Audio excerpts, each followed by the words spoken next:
देश दिखाई देता है, खूनी बाजों के पंजों में देश दिखाई देता है, यूएनओ में दुनिया का विश्वास टूटते देखा है, हथियारों के बल पर कोई देश लूटते देखा है, हथियारों के बल पर कोई देश लूटते। थोड़ा और साथ देना। मैं बनारस गया पिछले दिनों, तो मेरा एक दोस्त था वहां, मुझसे 2-3 साल बड़ा। जब मैंने कुर्सी मांगी घुटने की चोट की वजह से, तो पीछे से बोला, ए हरिओम पंवार तू अब बूढ़ा हो गया। मुझे सुन के बुरा लगा, लेकिन मेरे मुंह से जो उत्तर निकला, मैं राम की धरती पर आपका आशीष चाहता हूं इस उत्तर पर, ऐसी मेरे मुंह से निकल गया। मैंने कहा देखो भाई, जब सूरज शाम को ढलता है ना, उस समय भी उसका नाम सूरज ही होता है। तो मैं ढलते समय भी रहूंगा तो सूरज ही। क्या बात है बाबा जी, वाह। 6 पंक्तियां मेरा साथ देना, मंच को समर्पित करता हूं। मैं सूरज के साम्राज्य से आंख मिलाने वाला हूं, मैं सूरज के साम्राज्य से आंख मिलाने वाला हूं, दुनिया के हर दादा का मैं ताज हिलाने वाला हूं। आसमान की लाली मेरे शब्दों की चिंगारी है, मेरी पूरी दुनिया से टकराने की तैयारी है। मैं शब्दों की क्रांति ज्वाल हूं, वर्तमान को गाऊंगा। जिस दिन मेरी आग बुझेगी मैं उस दिन मर जाऊंगा, जिस दिन मेरी आग बुझेगी मैं उस दिन मर जाऊंगा। दुनिया वालों आने वाला समय तुम्हें धिक्कारे। यहाँ से कविता शुरू होती है। पूरी दुनिया से विद्रोह कर रहा हूं, दुनिया वालों। और कोई कहता है इसकी शादी नहीं हुई, कोई कहता है इसने की नहीं। मैं इस विषय में कभी बोला नहीं हूं, कभी किसी को जवाब नहीं दिया। आज राम की धरती पर बैठा हूं तो बोलता हूं, अगर कोई व्यक्ति एक याद के लिए पूरे 50 साल गुजार दे, तो क्या इससे बड़ा भी कोई प्यार होता है? वाह वाह वाह, जिंदाबाद। मैं बोला नहीं हूं कभी, क्योंकि ये नितांत व्यक्तिगत विषय है जिस पर मैं किसी से कभी नहीं बात करता, कभी बहस नहीं करता। दुनिया वालों आने वाला समय तुम्हें धिक्कारेगा, दुनिया वालों आने वाला समय तुम्हें धिक्कारेगा, महाशक्तियों की चुप्पी पर थूकेगा, दुत्कारेगा। दुनिया के दादा आतंकों से लड़ने में चूक गए, तालिबानी एटम की सत्ता के मुंह पर थूक गए, तालिबानी एटम। तालिबान पर सुनना 8 पंक्ति, और 8वीं पंक्ति पर आपकी तालियों का विस्फोट सुनना चाहता हूं। तालिबानी एटम की सत्ता के मुंह पर थूक गए, तालिबानी आतंकों की शैली गढ़ने वाले हैं, तालिबानी बर्बरता की सीढ़ी चढ़ने वाले हैं, तालिबानी यादों में लादेन छिपा कर बैठे हैं, अपनी यादों में पिंडी के नैन छिपा कर बैठे हैं। ये भारत के यान हरण की दर्द भरी दुर्घटना है, काबुल के दूतावासों में विस्फोटों की घटना है, इनके कारण हम जेलों से कातिल छोड़े बैठे हैं। ये गौतम बुद्धा की प्रतिमा बम से तोड़े बैठे हैं, ये गौतम बुद्धा की प्रतिमा बम से तोड़े बैठे हैं। तालिबानों की बेशर्मी शर्म पड़ी पानी पानी, दहशतगर्दों के कौड़ों से पिटती हैं दादी नानी। एक मुल्क में 600 साल पुराना पाषाण युग, लड़की बाजार नहीं जाएगी, लड़की स्कूल नहीं जाएगी, लड़की पढ़ने नहीं जाएगी, लड़की घर से बाहर नहीं निकलेगी। ऐसा होता है क्या दुनिया में? इस आज की दुनिया में 800 साल पुराना पाषाण युग एक देश में आ गया और दुनिया मौन है। एक ही लाइन वहां की नारी की स्थिति पर पढ़ रहा हूं, वहां की नारी की आज हालत क्या है। एक पंक्ति, केवल एक पंक्ति सुना और उस पर आशीर्वाद चाहिए आपका मुझे। तालिबान, आप किनकी तलाश में खड़े हैं साहब? आदरणीय आपसे कह रहा हूं बैठ जाए, रिकॉर्ड कर रहे हैं, प्लीज बैठ जाइए। आपको मालूम नहीं है मेरे बारे में, मैंने जिन सरकारों पे लिखा है ना वो बैठ गई हैं। मैं बहुत आया नहीं हूं अयोध्या, इसलिए सब कुछ नहीं जानता मेरे बारे में, वरना आप तक आप खड़े रहे होते। हरिओम पंवार कविता पढ़े और आपका इतनी देर खड़े होने का साहस। अखिलेश यादव जी की सरकार होती तो आपको यश भारती मिलती इस बहादुरी पे कि ये व्यक्ति हरिओम पंवार के सामने भी खड़े होने का साहस कर सकता है, इसको भी यश भारती दे दो। दी जाती थी ऐसे। तालिबानों की बेशर्मी शर्म पड़ी पानी पानी, दहशतगर्दों के कौड़ों से पिटती हैं नारी की हालत पर एक लाइन सुनना। दहशतगर्दों के कौड़ों से पिटती हैं दादी नानी, उनको कोई फर्क नहीं है उनके जीने मरने की, उनको कोई फर्क नहीं है उनके जीने मरने की। औरत केवल काया भर है बच्चे पैदा करने की, औरत केवल काया भर है बच्चे पैदा करने की। इनका दामन सात समंदर साफ नहीं कर सकते हैं, अल्लाह भी इनके पापों को माफ नहीं कर सकते हैं। काबुल के हर चौराहे पर चीख सुनाई देती है, हर अफगानी सीने पर बंदूक दिखाई देती है। मैंने भू पर मानवता के प्राण अटकते देखे हैं, जबियानों के पहियों से भी लोग लटकते देखे हैं, जबियानों के पहियों।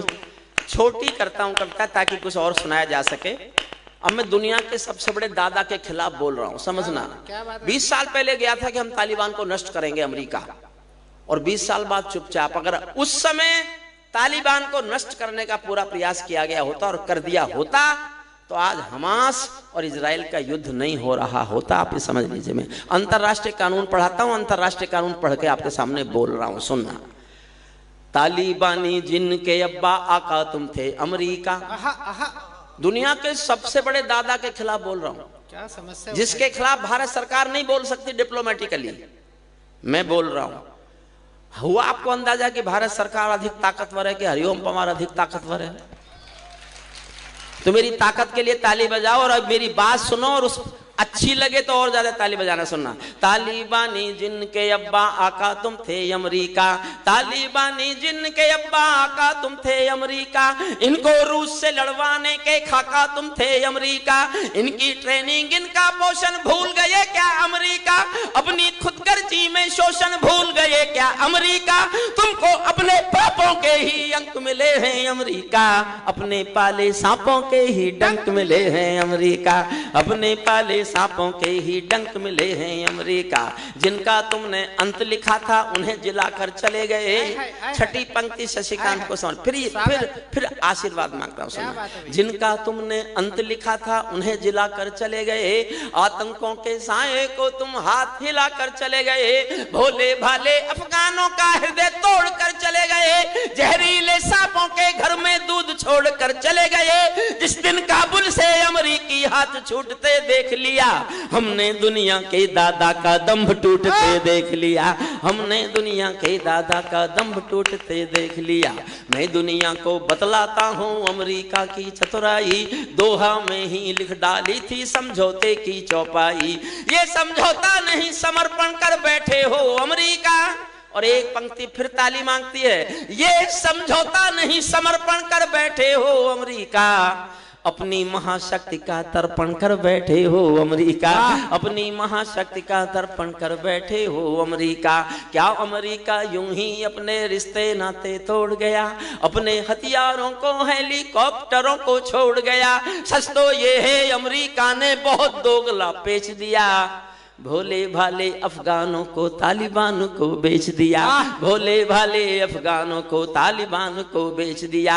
हारा तो भारत भी है, भारत का सद्व्यवहार गया, जैसे शकुनी के पासों से धर्म युधिष्ठिर हार गया। भारत असमंजसता वाली पीर समेटे बैठा है, जैसे माधव पंचाली का चीर समेटे बैठा है, जैसे माधव पंचा। साफ कविता इतनी थी, लेकिन उसी दिन 15 अगस्त 2021 को मैंने टेलीविजन पर तालिबानियों के प्रेस प्रवक्ता के बयान सुने। कम से कम 4-5 बार टेलीकास्ट हुआ बयान, मैंने 3 बार मैंने खुद सुना। उनका प्रेस प्रवक्ता बोल रहा था 15 अगस्त 2021 को, कभी भी कोई चाहे तो रिकॉर्ड कर ले, सारे चैनल्स पर आया था कि we have got our motherland Kabul and total Afghanistan, our next target is जिहाद in Jammu and Kashmir, and due to brotherhood we will support the war of the freedom of the jihadis and we will get it liberated। अरे मैंने कहा इनके तो इरादे बहुत खराब है, अगला लक्ष्य जम्मू कश्मीर की आजादी है, अफगानिस्तान तो प्राप्त कर लिया। और उसके सबूत मिले, जो हथियार अमेरिका ने छोड़े उनमें से कुछ हथियार ड्रोन से कश्मीर में गिराए गए। तो लगा कि शायद कहीं ना कहीं कोई ना कोई लिंक था। तब मैंने दुनिया से सुनाने के लिए, पूरी दुनिया को सुनाने के लिए अंतिम छंद लिखा जी। नहीं, ये हास्यरस के कवि क्योंकि अच्छी कविताएं नहीं सुनाते, इसलिए हो सकता है किस दिन ये काम भी मुझे करना पड़े। स्वागत। अंतिम छंद सुनिएगा, मैं किसी से ताली बजाने के लिए नहीं कहूंगा। और सांसद जी, आपने इतने प्यार से बुलाया, इतना प्यार करते हो, अगर मैंने आपकी जनता को कुर्सियों से ऊपर नहीं उछाला ना तो मैं काहे का हरिओम पवार ऊपर उछालता हूं कुर्सियों से। आपको सुनिए बाप, अंतिम छंद। तालिबानो अपने घर में नाचो कूदो खेल करो, तालिबानो अपने घर में नाचो कूदो खेल करो, जिससे चाहो जंग करो तुम, जिससे चाहो मेल करो। तालिबानो अपने घर में नाचो कूदो खेल करो, जिससे चाहो जंग करो तुम, जिससे चाहो मेल करो, लेकिन मेरे कश्मीर के सपन देखना बंद करो। पाकिस्तानी गरम तवे पर हाथ सेकना बंद करो, पाकिस्तानी गरम तवे पर हाथ सेकना बंद करो। तालिबानी अब्बा चाचा जो भारत में आएंगे, तालिबानी अब्बा चाचा जो भारत में आएंगे, ओसामा की तरह समंदर में दफनाए जाएंगे, ओसामा की तरह समंदर में दफनाए जाएंगे। हम घाटी में आतंकी अभियान कुचल कर रख देंगे, हम घाटी में आतंकी अभियान कुचल कर रख देंगे। कोयल के घर कौवों का अरमान कुचल कर रख देंगे। जो घुसपैठी घाटी में बारूदी गर्म हवा देंगे, जो घुसपैठी घाटी में बारूदी गर्म हवा देंगे, हम उनको जन्नत की 70 हूरों से मिलवा देंगे, हम उनको जन्नत की 70 हूर। उछालूंगा साहब कुर्सियों से ऊपर, वरना मेरा नाम बदल देना। हम उनको जन्नत की 70 हूरों से मिलवा देंगे। चंद किराए के ये गुंडे और तमंचे पिंडी के, चंद किराए के ये गुंडे और तमंचे पिंडी के, सौदागर बनकर बैठे हैं आतंकों की मंडी के। पहले इनको संविधान की परिभाषा में समझा दो, ना समझे तो फिर बुलडोजर की भाषा में समझा दो, ना समझे तो फिर बुलडोजर की भाषा में। ना सारा सदन खड़ा करूंगा, अभी सुनते रहिए आप। ना समझे तो फिर बुलडोजर की भाषा में समझा दो। बंदूकों की गोली का उत्तर सद्भाव नहीं होता, हथियारों के लिए अहिंसा का प्रस्ताव नहीं होता। कोई विषधर कभी शांति के बीज नहीं बो सकता है, और भेड़िया शाकाहारी कभी नहीं हो सकता है। धरती पर हत्यारे बंदूकों ने तर्पण नहीं किया, दुनिया में आतंकवाद ने कभी समर्पण नहीं किया। ये केवल कुचला जाता है, दूसरी राह नहीं होती। संकल्पों के निर्णय को जग के परवाह नहीं होती। जिस दिन भारत आतंकों पर पूर्ण विजय पा जाएगा, उस दिन पाकिस्तान हमारे चरणों में आ जाएगा, उस दिन पाकिस्तान हमारे चरणों में, उस दिन पाकिस्तान हमारे चरणों में आ जाएगा। भारत ने हर समझौते का आदी बनना छोड़ दिया। साहब, मैं कभी भी ऐसी बातें बोलता नहीं। मैंने पूजा की जिस आदमी की, मैंने 1947-48 के सारे डॉक्यूमेंट पढ़ लिए। मैं कानून का प्रोफेसर था तो मेरा पढ़ने में बहुत रुचि थी। ये मैं किसी उद्देश्य से नहीं कह रहा, लेकिन हिंदुस्तान की राजनीति पर मुझे आश्चर्य होता है। सांसद महोदय, अपनी पार्टी के लोगों से आप भी पूछना कि यह सवाल आज तक क्यों नहीं उठा। जब बंटवारा हुआ था हम 33 करोड़ थे, 11 करोड़ हमारे दूसरे भाई थे, 22 करोड़ हिंदू थे। जमीन जनता के नाम पर बटी, 1/3 जमीन बांट ली गई 1/3 जनसंख्या के नाम पर। फिर 11 करोड़ में से 3 करोड़ यहीं रह गए। उनके हिस्से की जमीन वापस क्यों नहीं मांगी गई? जमीन तो 11 करोड़ की चली गई, लोग 8 करोड़ और गए 8 करोड़। तब एक पंक्ति पढ़ रहा हूं, या तो चुप रहना, मेरा समर्थन नहीं करना चाहो तो समर्थन करो, तो इतनी ताकत से करना कि मैं डरना छोड़ दूं। मैंने जिस दिन लिखी तो मैं भी डर गया 1-2 दिन के लिए, मैंने कुछ गलत तो नहीं कर दिया, खाना ही नहीं खाया, सोया भी नहीं। फिर जनता मेरे साथ आ गई तो मैंने समझा मैंने कुछ गलत नहीं किया, कभी ना कभी तो ये बात कहनी पड़ेगी।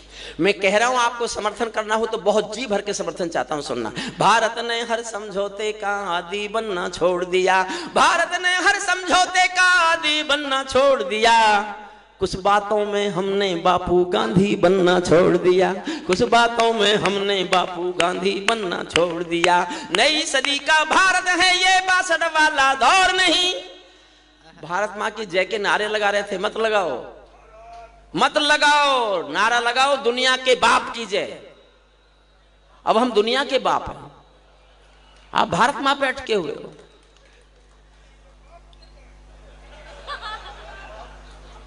देखिए एक कैसे बदलता है देश। क्या सांसद जी, आपकी पार्टी को इसलिए सर झुकाता हूं कि कैसे बदलता है देश। जब भी कोई विदेशी राष्ट्राध्यक्ष आता था, गांधी की समाधि पे ले जाते थे उसको, तो पहले जासूसी कुत्ते घुमाए जाते थे। आपने बार बार देखे होंगे, कोई भी बड़ा राष्ट्राध्यक्ष आया तो गांधी की समाधि पर जाने से पहले जासूसी कुत्तों से सुरक्षा चक्र चलाया गया। जानते हो देश बदलता है तो क्या होता है? G20 में दुनिया के सारे दादा आए थे और गांधी की समाधि पर सब लोग नंगे पैर चलते हुए दिखाई दिए थे। सब लोग नंगे पैर चल रहे थे, कोई सिक्योरिटी लैप्स नहीं। हम भी नई सदी का भारत है ये 62, जो उसमें सुनना अंतिम कुछ पंक्तियां हैं बस। नई सदी का भारत है ये 62 वाला दौर नहीं, हम भी दुनिया के दादा हैं, दिल्ली हैं लाहौर नहीं। हमने अपने संविधान से 370 मिटा दिया, नेहरू जी ने डाला था जो सांप गले से हटा दिया। उरी का उत्तर घर में घुसकर चोट से देना सीख लिया, पुलवामा का उत्तर बालाकोट से देना सीख लिया, पुलवामा का उत्तर बालाकोट से देना। नई सदी का भारत है ये 62 वाला दौर नहीं, हम भी दुनिया के दादा हैं, दिल्ली हैं लाहौर नहीं। हमने अपने संविधान से 370 मिटा दिया, नेहरू जी ने डाला था जो सांप गले से हटा दिया।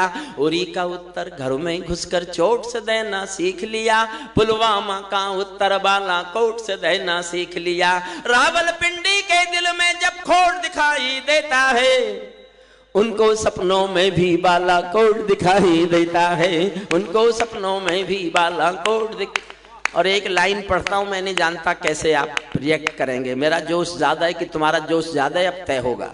रावलपिंडी के दिल में जब खोट दिखाई देता है, उनको सपनों में भी बालाकोट दिखाई देता है।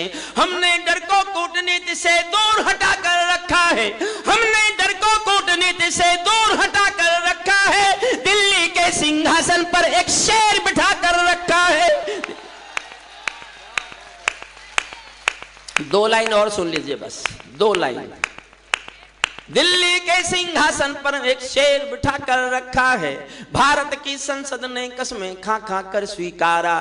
2 बार संसद, पूरी संसद एक मत से कसम खा के प्रस्ताव पास कर चुकी है। क्या मैं बताता हूं, भारत की संसद ने कसमें खा खा कर स्वीकारा है, पाकिस्तानी कब्जे वाला सब कश्मीर हमारा है। दिल्ली के सिंहासन से ये निर्णय जाने वाला है, पाकिस्तानी कब्जे वाला वापस आने वाला है, पाकिस्तानी कब्जे वाला वापस आने। चंद्रशेखर आजाद मेरी एक पुरानी कविता है, लेकिन वो मुझे हमेशा नई लगती है और ये एक मेरे दिल का छाला है। मुझे जब भी इसको फोड़ने का मौका मिलता है मुझे अच्छा भी लगता है और दुख भी होता है।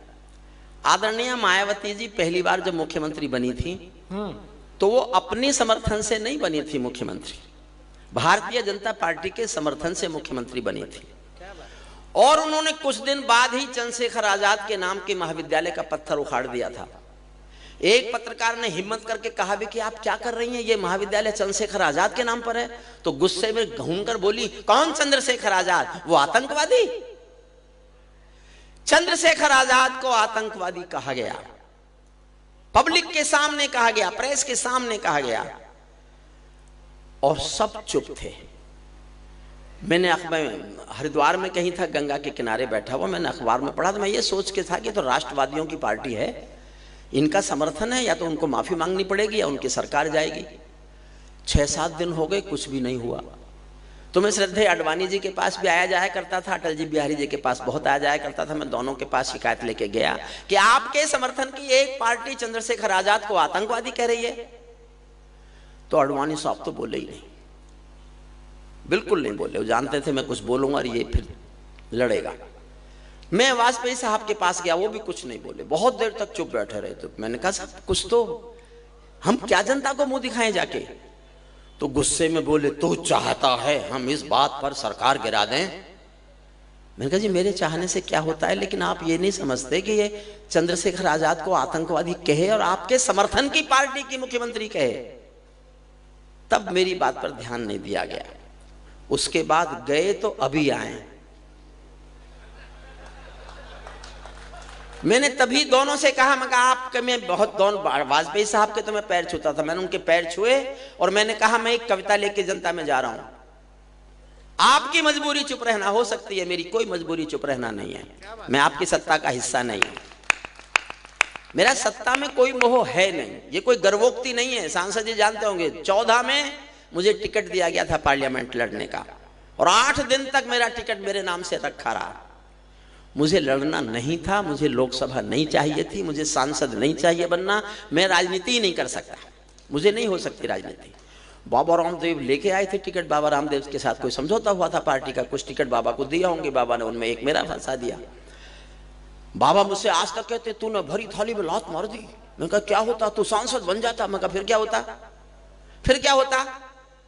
मैं गर्वोक्ति नहीं कर रहा हूं, मैंने बाबा से कहा एक दिन गुस्से में, जब मुझे बार बार ताना मारने लगे। मैंने कहा फिर क्या होता, क्या सांसद तो 800 है हिंदुस्तान में, हरिओम पंवार तो केवल एक है। वाह, कविता सुनिए, उसी समय की मेरी कविता है, लेकिन आपको आज की लगेगी, सुन लीजिएगा।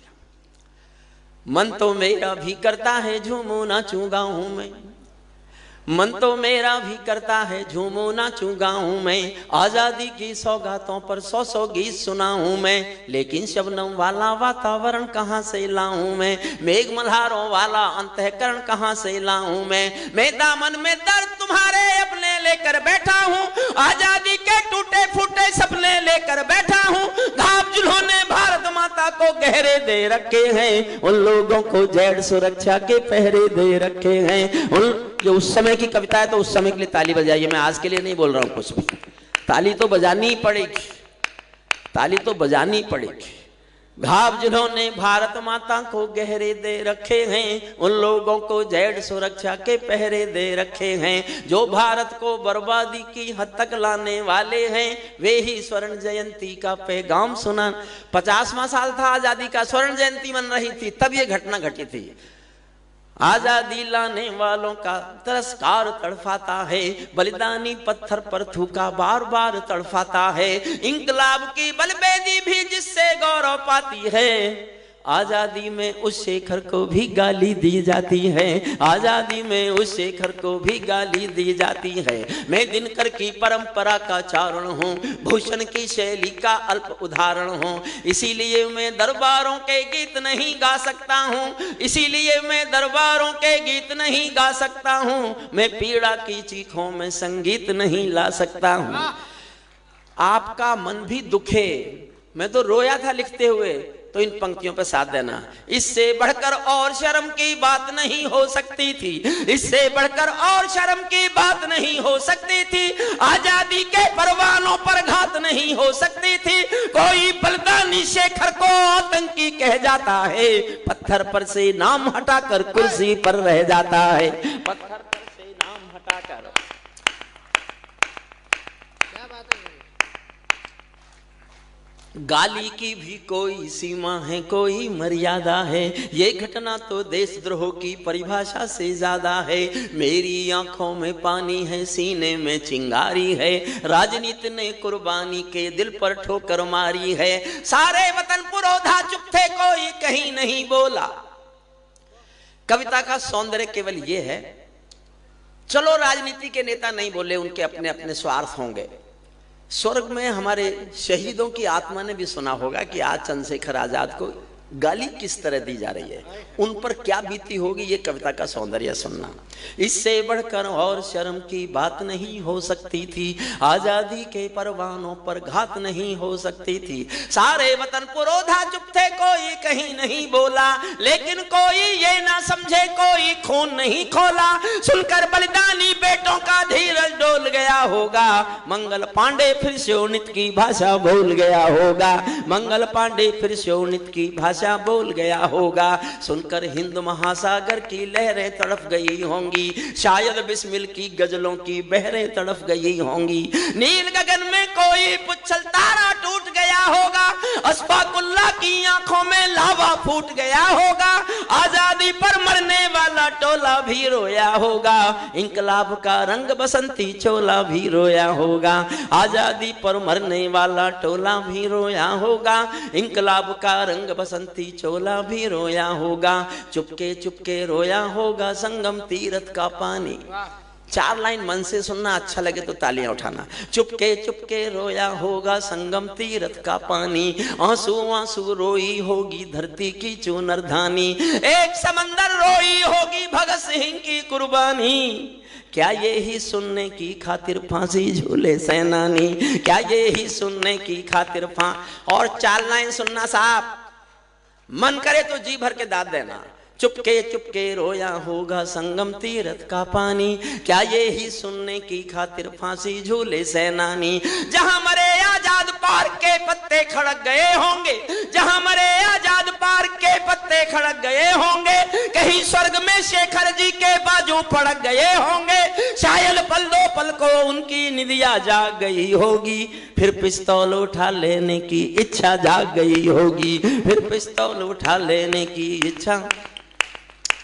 आधी मिनट में सुनाता हूं क्या थे शेखर, ये शशिकांत ने बताया। सबसे बड़ी बात है, देश का एकमात्र प्रधानमंत्री हमारे मोदी जी जो शहीद चंद्रशेखर आजाद के गांव गए भाबरा, बाकी किसी को जाने की जरूरत महसूस नहीं हुई। सल्यूट करते हैं हम उनको। सुनना, शेखर महायज्ञ का नायक। आधी मिनट में बताता हूं शेखर क्या है। 2 बातें ऐसी बताता हूं जो आपने शायद नहीं पढ़ी होंगी। 700 लोगों को अंग्रेजों ने नौकरी केवल इस बात की दे रखी थी कि ये आजाद को पहचान लें। आजाद को पहचानने के नाम पर 700 लोग ब्रिटिश पुलिस में नौकरी करते थे। और मैंने जिसलिए कविता लिखी, मैं जब आजाद पर पढ़ रहा था पूरा उनका साहित्य, तो मुझे एक वाक्य ऐसा पढ़ने को मिला आजाद के मुंह से निकला हुआ जो दुनिया में किसी के मुंह से निकला ही नहीं। गरीब माँ बाप थे आजाद के, इकलौता बेटा था, माँ बाप गरीबी में जी रहे थे। वो सरकारी खजाने लूटते थे, जो पैसा होता था उनकी संदूक में होता था, चाबी उनके पास रहती थी।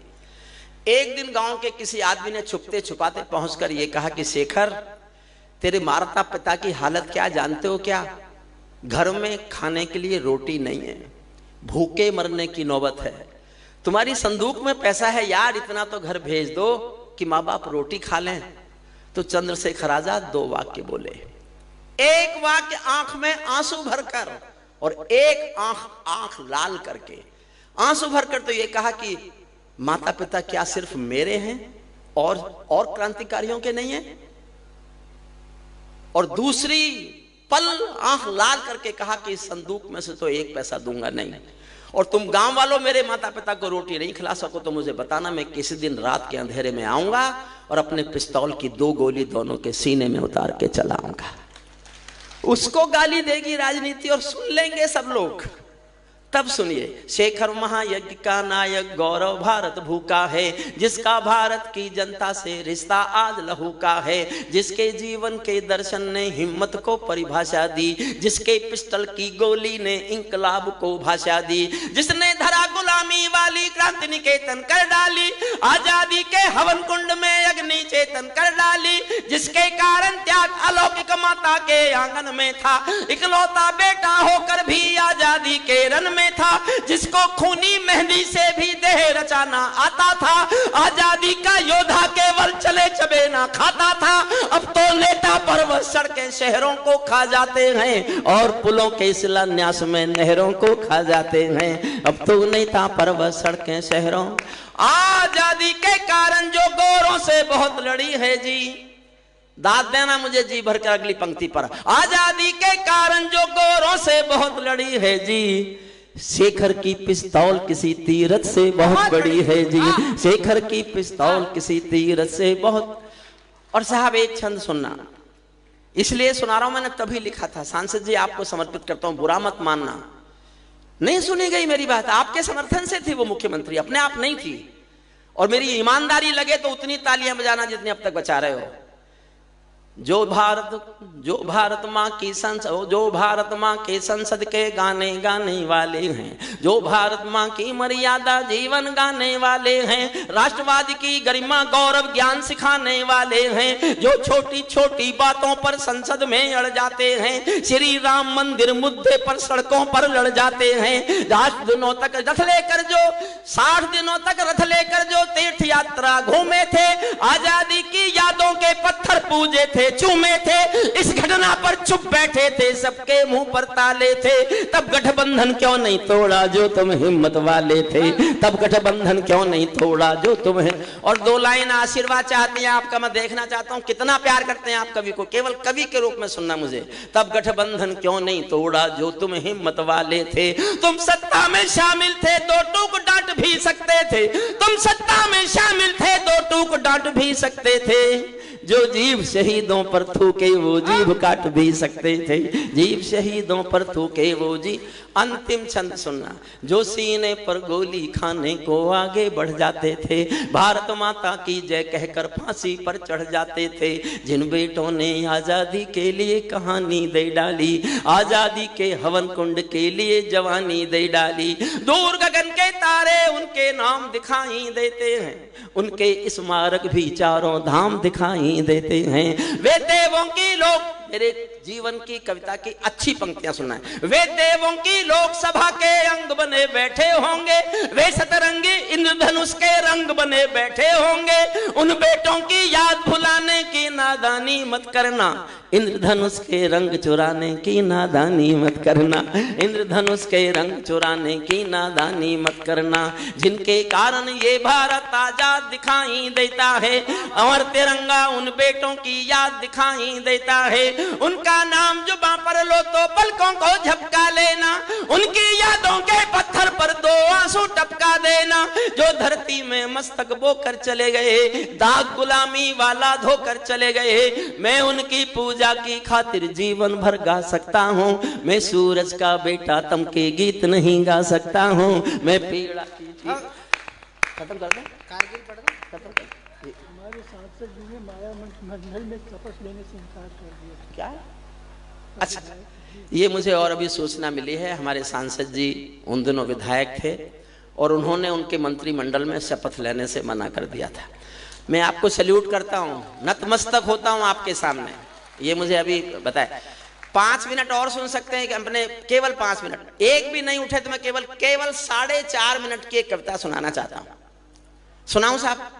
एक बार जरा ताली बजाइए। जोरदार पानी और कारगिल विषय पर और शहीदों की शहादत को समर्पित एक ऐसी कविता जो शहीदी महापर्व इन दिनों चल रहा है और पहली बार हिंदुस्तान ने उस पर्व को जीने की जो संकल्प व्यक्त किया है। मैंने विशेष रूप से आग्रह किया डॉक्टर हरियम पवार जी से। देखिए 4.5 मिनट मांग रहा हूं मैं आपसे बस। जी जी भैया पानी की 1-2 बोतलें ऊपर भेज दीजिए। हाँ बिल्कुल बिल्कुल बिल्कुल। हाँ, अब उनको वो पैसे याद आ रहे होंगे ना जो मैंने लिए। सांसद जी, मेरे कोई खर्चे नहीं है, मुझे इतनी पेंशन मिलती है उससे मेरी रोटी चल जाती है, किचन चल जाती है। लेकिन जो पैसा देते हैं आप, मैंने आज तक मांगा नहीं है ट्रस्ट के लिए, लेकिन मेरा ट्रस्ट केवल गरीब बच्चों की पढ़ाई और मेरठ कॉलेज में लॉ में जितने बच्चे पढ़ते हैं उनकी सब, किसी को भी किताब और फीस चाहिए मेरठ कॉलेज में लॉ पढ़ने वाले को, क्योंकि मैं वहाँ प्रोफेसर रहा हूँ, मेरे ट्रस्ट से उसकी व्यवस्था होती है। आज तक हमने किसी को मना नहीं किया, जो घर आ गया उसकी मदद की।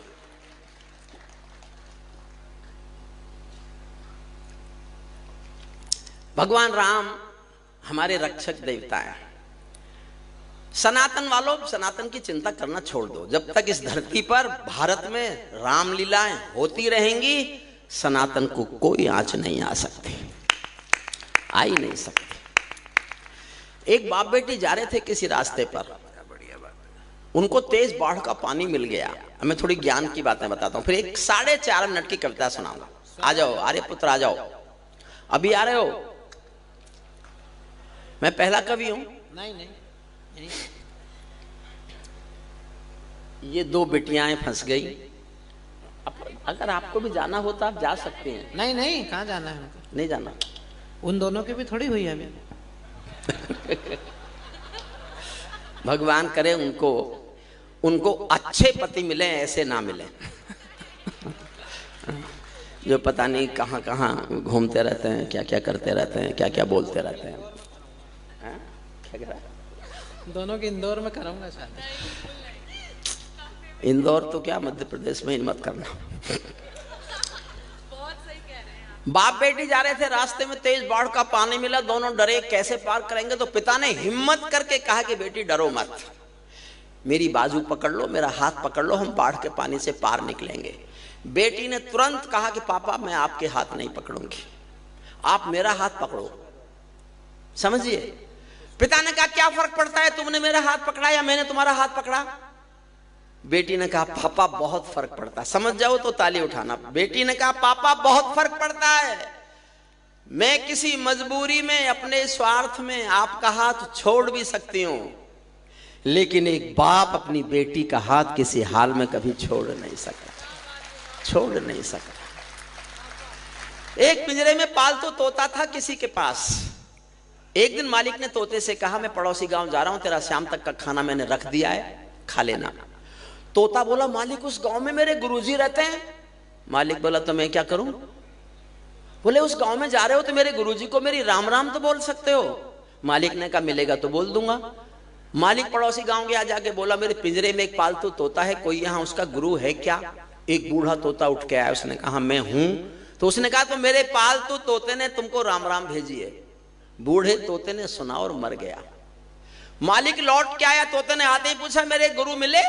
मालिक बोला काय का तेरा गुरु, तेरी राम राम बोली वो तो सुनते ही मर गया। इतना सुनते ही पिंजरे का तोता भी मर गया। अब समझना मैं कहना क्या चाहता हूं। पिंजरे का तोता भी मर गया। जब मालिक ने पिंजरा खोला तो तोते की आत्मा कहती चली गई कि मालिक तुम समझे नहीं, मेरे गुरु ने मेरे लिए इशारा कर दिया, संदेश भेज दिया कि जिसको आजाद होना है उसे मरना आना चाहिए। भगवान राम हमारे रक्षक देवता हैं, भगवान कृष्ण हमारे रक्षक देवता हैं, लेकिन सब मैं हाथ जोड़कर सर झुकाकर यह कहता हूं कि उनको मैंने नहीं देखा। क्या बात? मैंने नहीं देखा।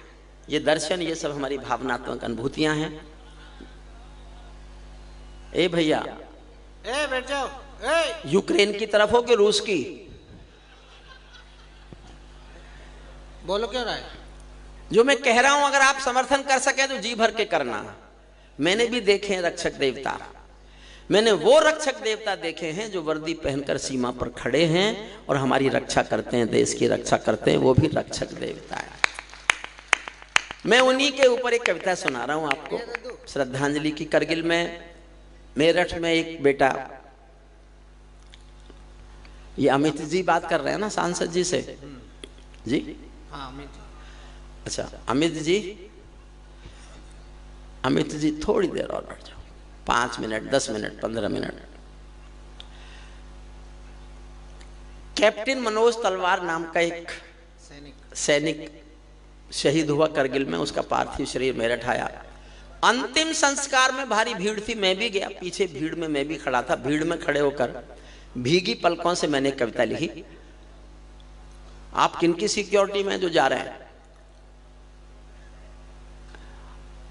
चले और तेज चले और अपनी स्टैन गन को कंधे पर लादते हुए धीरे धीरे आगे बढ़ते हुए वो बाउंड्री लाइन के बाहर जाने का प्रयास कर रहे हैं। और वो कुछ देर के बाद बाउंड्री लाइन के बाहर निकल जाएंगे और 6 रन के लिए बाउंड्री लाइन के बाहर।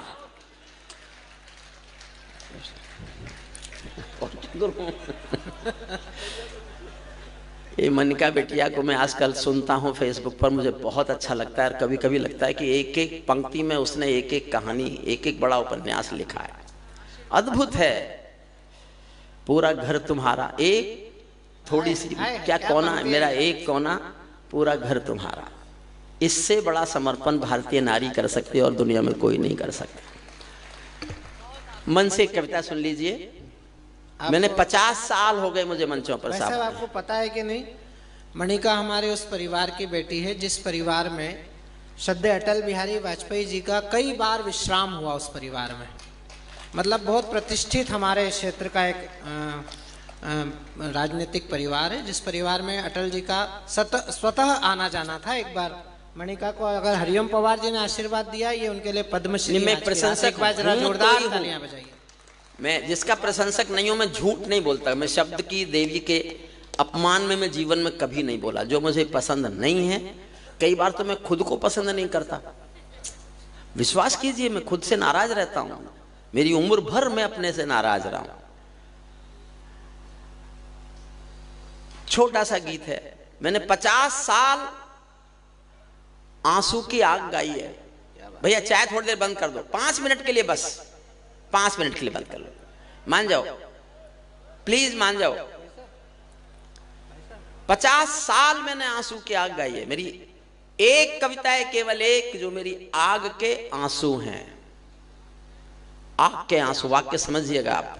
क्या कुछ कह रहे हैं? मैं गीतकार नहीं हूं। गीतकार हमारी साक्षी बेटिया है, मनिका है, हमारा प्रियांशु भी बहुत श्रेष्ठ गीतकार है, शशिकांत ने भी गीत लिखे हैं, सब लोग गीत लिखते हैं, लेकिन मैं गीतकार नहीं हूं। मैं चीख चिल्लाहट का कवि हूं। मेरा दृष्टिकोण है ये कि मैं ताजों के लिए समर्पण वंदन गीत नहीं गाता, दरबारों के लिए कभी अभिनंदन गीत नहीं गाता। गौन भले हो जाऊं लेकिन मौन नहीं हो सकता मैं। पुत्र मोह में शस्त्र त्याग कर द्रोण नहीं हो सकता मैं।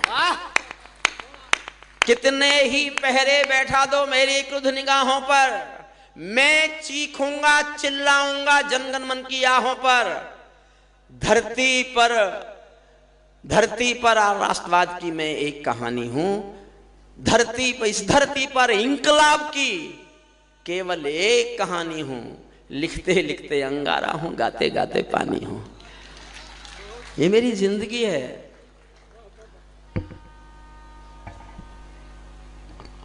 मैं केशव का 5 जन्म भी गहन मौन में खोया हूँ। उन बेटों की याद कहानी लिखते लिखते रोया हूँ। उन बेटों की याद कहानी लिखते लिखते रोया हूँ। जिस माथे की कुमकुम बिंदी वापस लौट नहीं पाई, चुटकी झुमके पायल ले गई कुर्बानी की यमराई। कुछ बहनों की राखी जल गई है बर्फीली घाटी में, वेदी के गठबंधन मिल गए हैं करगिल की माटी में। पर्वत पर कितने सिंदूरी सपने दफन हुए होंगे, 20 बसंतों के मधुमासी जीवन हवन हुए होंगे। टूटी चूड़ी धुला महावर, रूठा कंगन हाथों का कोई मोल नहीं दे सकता। बासंती जज्बातों का कोई मोल नहीं। वाह, सचमुच मेरा जिंदगी भर की कमाई है ये। क्या बात है दादू? सत्ता का आकर्षण मेरी भूख नहीं, शाल दुशाला चंदन मेरी भूख नहीं। राजनीति के बंधन नहीं चुने मैंने, राजनीति के बंधन नहीं चुने मैंने, राजनीति के बंधन नहीं चुने मैंने। पद्म पुरस्कारों की चाह नहीं करता, दरबारों की मैं परवाह नहीं करता, दरबारों की मैं परवाह नहीं करता। झोपड़ियों से लाल किले तक जाता हूं, भूखे भिखमंगे बच्चों को गाता हूं, लेकिन कवि का दरबारों में शीश नहीं झुकने दूंगा। कविता का सिंहासन से संग्राम नहीं रुकने दूंगा। क्या बात है दादू? मैं केशव का 5 जन्म भी, टूटी चूड़ी धुला महावर, रूठा कंगन हाथों का कोई मोल नहीं दे सकता। बसंती जज्बातों का जो पहले पहले चुंबन के बाद लाम पर चला गया। एक पल का एहसास जीना मेरे बाद साथ, ताली बजाना मत बजाना, एहसास से मेरे साथ होना। जो पहले पहले चुंबन के बाद लाम पर चला गया, नई दुल्हन की से छोड़कर युद्ध काम पर चला गया। उनको भी मीठी नींदों की करवट याद रही होगी, खुशबू में डूबी यादों की सलवट याद रही होगी, खुशबू में डूबी यादों की सलवट। और साहब सांसद जी, आपके सामने सर झुका के जीवन की सबसे अच्छी पंक्ति पढ़ता हूं। मैंने एक पंक्ति अच्छी लिखी है आज तक, बस मैं एक पंक्ति का कवि मानता हूं अपने को। और हिंदी मैंने सचमुच नहीं पढ़ी, मैं हिंदी का कभी विद्यार्थी नहीं रहा, मैं तो संयोग से कवि हुआ। जेपी आंदोलन की कोख से पैदा हुआ कवि हूं मैं। जेपी आंदोलन की कोख से 2 चीजें पैदा हुई थी, जनता पार्टी और हरिओम पंवार। जनता पार्टी का मुझे पता नहीं है, हरिओम पंवार सांसद जी के बुलावे पे आपके सामने बैठा हुआ है। मन से सुनिए, ऐसी एक पंक्ति और लिख पाऊं इसके लिए दुआएं देना मुझे। मैं अपने जीवन की सबसे अच्छी पंक्ति अयोध्या के लल्लू जी के सांसद जी के इस कवि सम्मेलन को समर्पित करता हूं, आपके चरणों में समर्पित करता हूं, सुनना। उनको भी मीठी नींदों की करवट याद रही होगी, खुशबू में डूबी यादों की सलवट याद रही होगी। उन आंखों की 2 बूंदों से 7 सागर हारे हैं, उन आंखों की 2 बूंदों से 7 सागर हारे हैं। जब मेहंदी वाले हाथों ने मंगल सूत्र उतारे हैं, जब मेहंदी उन आंखों की 2 बूंदों से 7 सागर हारे हैं, जब मेहंदी वाले हाथों ने मंगलसूत्र उतारे हैं। गीली मेहंदी रोई होगी छुपके घर। सत्य घटना पर लिखी मैंने कविता। एक बिटिया पढ़ती थी, मेरी विद्यार्थी थी, जो एक फौजी उसका दोस्त था। दोनों एक दूसरे को प्यार करते थे, घर वालों को बताने से डरते थे, मैं जानता था, और मुझ पर जिम्मेदारी डाल रखी थी कि सर आप मनाओगे हमारे घर वालों को। वो लड़की एक दिन अपने प्रेमी के नाम की मेहंदी रचाती है और उसी दिन खबर आती है कि वो शहीद हो गया। गीली मेहंदी रोई होगी छुपके घर के कोने में, ताजा काजल छूटा होगा चुपके चुपके रोने में, जब बेटे की अर्थी आई होगी सोने आंगन में, शायद दूध उतर आया हो बूढ़ी माँ के दामन में, शायद दूध उतर आया हो बूढ़ी माँ के दामन में। वो विधवा पूरी दुनिया का, सारे संसार में, किसी भी मुल्क के किसी भी मजहब में स्त्री अर्थी को कंधा नहीं देती, फिल्मों को छोड़कर। फिल्मों में तो कोई भी कुछ कर सकता है। भरतपुर राजस्थान में जिला है, उसके पास एक गांव है अजान। ये सत्य घटना है, कल्पना नहीं है। वहां का एक बेटा शहीद हुआ, वीरेंद्र सिंह। सेना उसका पार्थिव शरीर लेके आई। उसकी पत्नी ने गांव वालों की मर्जी के खिलाफ, सेना के अफसरों की मर्जी के खिलाफ शादी के दिन वाले कपड़े पहने और शमशान घाट तक अपने पति की अर्थी को कंधा दिया। ये दुनिया की पहली घटना थी जब कोई औरत अर्थी को कंधा दे रही थी। मैंने एक लाइन लिखी है, सुनना। जब बेटे की अर्थी आई होगी सोने आंगन में, शायद दूध उतर आया हो बूढ़ी माँ के दामन में। वो विधवा पूरी दुनिया का बोझा सर ले सकती है, वो विधवा पूरी दुनिया का बोझा सर ले सकती है, जो अपने पति की अर्थी को भी कंधा दे सकती है। मैं ऐसी हर देवी के चरणों में शीश झुकाता हूँ, इसीलिए मैं कविता को हथियार बनाकर गाता हूँ, इसीलिए मैं कविता को हथियार बनाकर गाता हूँ। जिन बेटों ने पर्वत काटे हैं अपने नाखूनों से, कल्पना करो कैसे लड़ते होंगे -48 और +48 में। और समय एक छोटी सी बात कहता हूं, दुनिया का अमीर से अमीर आदमी, भारत के भी छोड़ो, अडानी अंबानी को छोड़ो, वो बिल गेट्स वगैरह कौन कौन है, वो दुनिया का कोई अमीर आदमी किसी से कहे कि मैं तुमको जितने चाहो पैसे दूंगा, 10 करोड़ महीना, 50 करोड़ महीना, लेकिन तुमको मेरे लिए मरना पड़ेगा, मरना पड़ेगा मेरे लिए, कोई करेगा नौकरी? फौजी करता है, फौजी करता है। वो जानता है कि देश के लिए मरना पड़ेगा, फिर भी एक सीमित सी तनख्वाह में नौकरी करता है। तब सुनिए, जिन बेटों ने पर्वत काटे हैं अपने नाखूनों से, उनकी कोई मांग नहीं है दिल्ली के कानूनों से। जो सैनिक सीमा रेखा पर ध्रुव तारा बन जाता है, उस कुर्बानी के दीपक से सूरज भी शर्माता है। गरम दहानों पर तोपों के जो सीने अड़ जाते हैं, उनकी गाथा लिखने को अंबर छोटे पड़ जाते हैं। उनके लिए हिमालय कंधा देने को झुक जाता है, कुछ पल को सागर की लहरों का गर्जन रुक जाता है। उस सैनिक के शव का दर्शन तीर्थ जैसा होता है, चित्र शहीदों का मंदिर की मूरत जैसा होता है, चित्र शहीदों का मंदिर की। 8 लाइन बाकी है, मैं कविता खत्म करता हूं, उससे पहले हाथ जोड़कर मेरे 2 निवेदन सुन लीजिए। जिस भी दिन इस कविता को पढ़ता हूं मैं हाथ जोड़ के निवेदन करता हूं, डिबेट में हूं, टीवी पर हूं, किसी भी भाग कहीं भी ले रहा हूं, मैं निवेदन करता हूं। 2, आपके आसपास 20-25 किलोमीटर में कोई ऐसा परिवार हो जिसने देश के लिए कभी शहादत दी हो। 62 से लेके आज तक अगर किसी परिवार का कोई बच्चा, कोई बेटा देश के लिए कुर्बान हुआ है और आप जानते हैं कि इस परिवार में कोई है, तो साल में एक बार एक मिठाई का डिब्बा और फूल की 2 माला लेकर के उसके घर जाना प्रारंभ कीजिएगा। वो परिवार ना भूल जाए कि देश नहीं भूला है उसको, देश नहीं भूला है उसको। और एक मेरा दूसरा अनुरोध है, हाथ जोड़कर निवेदन करता हूं, आप स्टेशन बैठे हैं, बस अड्डे बैठे हैं, रेलवे स्टेशन बैठे हैं, हवाई अड्डे पर बैठे हैं, आप बैठे हैं और आपके सामने से कोई फौजी गुजर रहा है जिसने वर्दी पहन रखी है, चाहे नेवी का है, चाहे एयरफोर्स का है, चाहे आर्मी का है, अगर आप बैठे हुए हैं और आपके सामने से गुजर रहा है कोई सैनिक वर्दी में, तो खड़े होकर 2 ताली बजा दो, सैनिक को एहसास कराओ कि देश उसकी कमर पर खड़ा हुआ है, देश उसके साथ है। ये मेरे 2 निवेदन है। 10 लाइन में और पढ़ता हूं, सुनना।